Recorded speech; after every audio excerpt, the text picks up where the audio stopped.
Good morning. Welcome to my channel. This is my second attempt at a commentary game.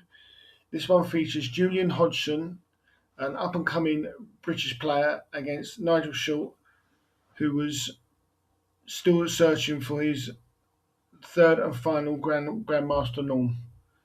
This game was played at the Brighton International Tournament in 1983 in round 2.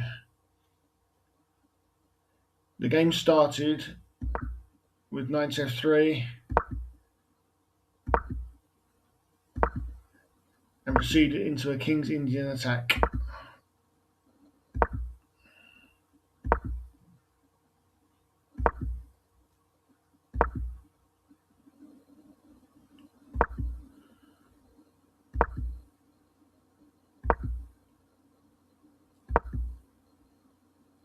This is all normal standard stuff. Fairly quiet opening.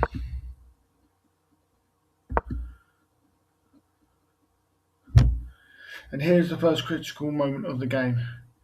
Here Nigel decides to castle into the oncoming attack, a move he would later regret as the attack gains momentum, as we shall see.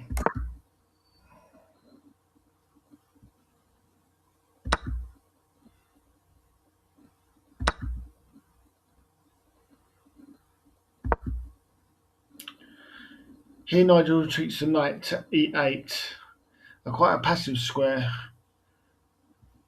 And I think the better option would have been to go into h5, even though it loses a pawn eventually. I think his pieces would have been more active, and as the following variation shows, he would have been fine.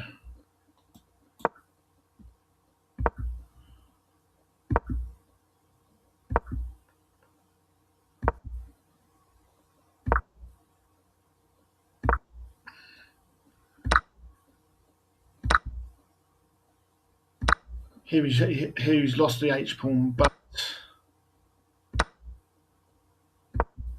has sufficient play in the centre to compensate for this. Anyway, that didn't happen in the game. As I say, he retreated the knight to e8, quite a passive square, and allowed black to build up momentum. White to build up momentum, sorry.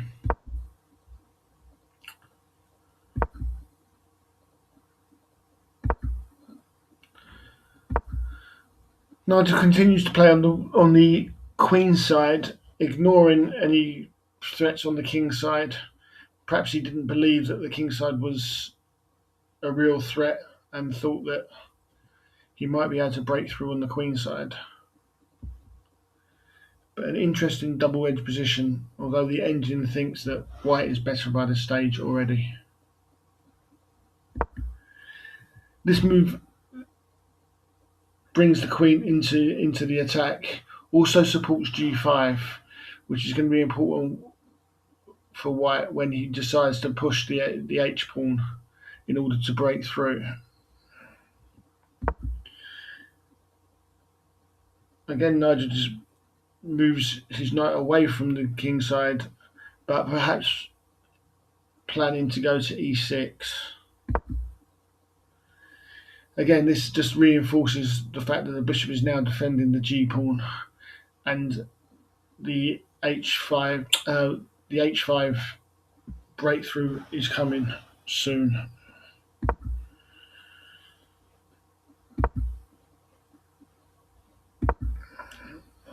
Black offers to trade queens, but obviously white is not interested in that.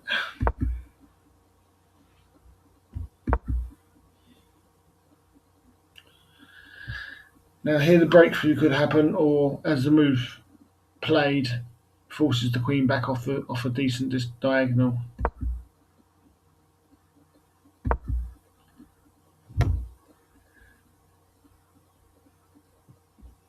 And finally the breakthrough on h5. This does look very scary for black already. Nigel decides not to take the h-pawn. In hindsight, it might have been a better option, but the position is quite bad.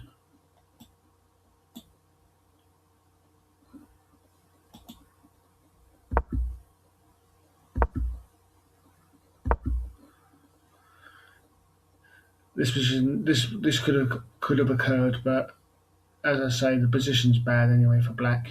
But the move played seems to accelerate the attack even further.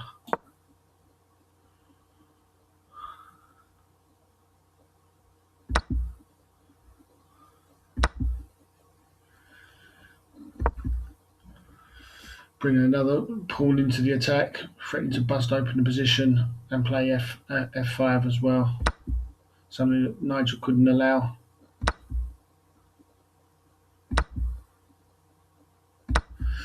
Black hopes that swapping all the pieces off would help, but as we shall see, to no avail.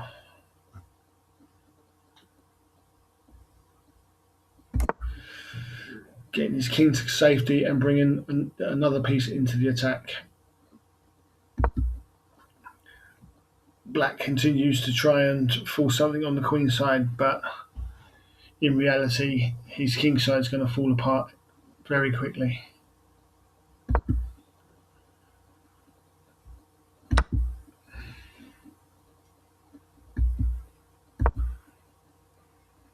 Here there was an even better move that actually wins the game outright. The beautiful knight takes h6, and the point is, if black takes the queen, then bishop to e6, and whichever piece black takes it with is mate. So knight takes e6 would allow rook to h8 mate, or rook takes e6 would allow rook to f8 mate. A beautiful move. Hodgson didn't see that and played the perfectly sound queen to h4.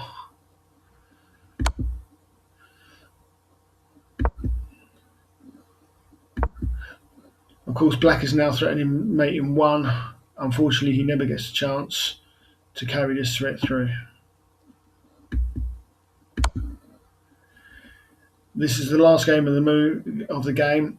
Last move of the game, and the point is mate in 1. But whatever happens, if black takes the queen, then bishop e6 is mate. If he goes to f7, then knight takes g6 is mate. Or finally, if he goes to f8, there's a number of mates: knight takes g6 or knight to d5 mate. A beautiful game by Hodgson.